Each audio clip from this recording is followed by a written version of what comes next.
হে মহান মহান বড়ত্বের অধিকারী, হে জালালের অধিকারী, হে জালাল, ওয়াল ইকরাম, হে দানশীল।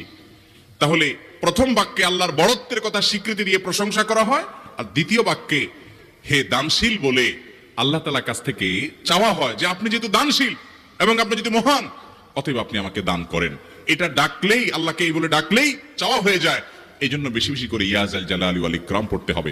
অনেকে হয়তো নতুন শুনেছেন, আজকে থেকে শুরু করে দিবেন ইয়াজাল জালালি, সকাল বিকাল মনে থাকে না তো লিখে লিখে ওয়ালে টাঙ্গায় দেন। বাসা বাড়িতে এমন জায়গায় লিখে রাখেন তাকাইলে নজরে পড়ে, কারণ মোবাইলে আমাদেরকে সবকিছু ভুলাই দেয়, দুনিয়ার ব্যস্ততা সব ভুলাই দেয়। এই জন্য বেশি বেশি ইয়াজাল জালালি ওয়াল ইকরাম পড়বো। তিনটা হয়ে গেল। নাম্বার 4 নম্বর যে দোয়া এবং জিকির করতে নবী করিম সাল্লাল্লাহু আলাইহি সাল্লাম সব সময় আমাদেরকে উৎসাহ দিয়েছেন, অনুপ্রেরণা দিয়েছেন।